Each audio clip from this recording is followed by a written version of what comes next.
Martial law में ऐसे रहेगा बांग्लादेश। पूरा वीडियो आप जरूर देखिए। मार्शल लॉ यानी सैन्य कानून बांग्लादेश में शेख हसीना के प्रधानमंत्री पद से इस्तीफा देकर देश छोड़ने के बाद देश में मार्शल लॉ लगाने की आशंका प्रबल हो चुकी है। मार्शल लॉ वो स्थिति है जब किसी देश में नागरिक कानूनों की जगह सैन्य नियम और कड़े आदेश वहां पे लागू हो जाते हैं और उसी के अंदर आपको रहना होता है। बांग्लादेश में इससे पहले भी कई बार ये व्यवस्था लागू की गई है। यहां कई बार खूनी सैन्य तख्तापलट हो चुका है और इस दौरान मार्शल लॉ लागू किया गया।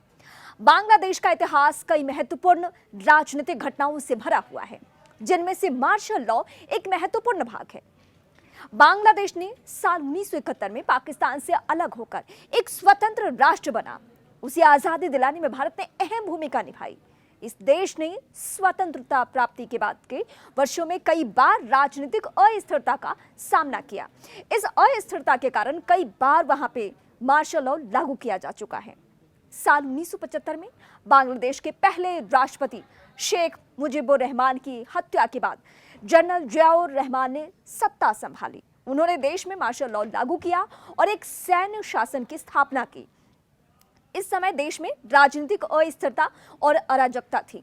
जनरल जियाउर ने नए संविधानों और राजनीतिक सुधारों की ओर कदम बढ़ाया, लेकिन इस शासन के दौरान भी राजनीतिक विरोध और मानवाधिकार उल्लंघन की कई घटनाएं सामने आ गई। मार्शल लॉ के दौरान आमतौर पर नागरिक के सिविल राइट्स स्थगित कर दिए जाते हैं। ऐसा बांग्लादेश में भी हो सकता है। इस दौरान जनता विरोध प्रदर्शन भी नहीं कर सकती है। ऐसा करने पर सैन्य कार्रवाई आपके ऊपर की जा सकती है।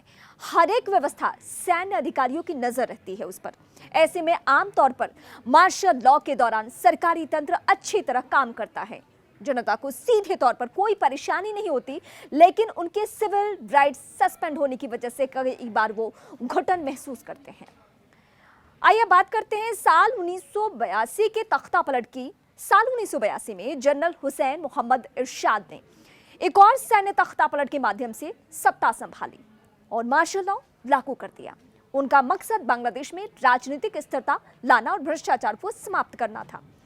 इरशाद के शासन के दौरान देश में राजनीतिक सुधार और विकास के कई कदम उठाए गए, लेकिन उनके शासन के तहत भी मानवाधिकार उल्लंघन और राजनीतिक दमन की कई घटनाएं देखी गई।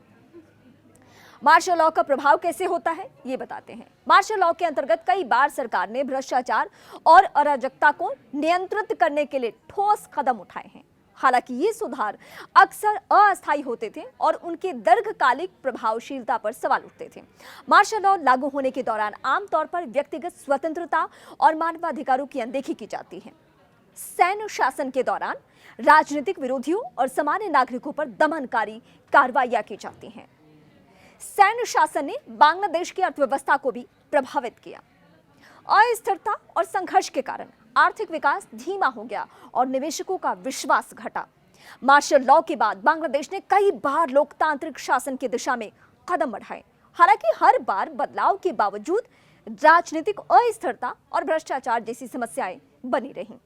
बांग्लादेश ने अपने लोकतांत्रिक संस्थानों को मजबूत करने और सामाजिक और आर्थिक विकास की दिशा में काम करने का प्रयास किया है।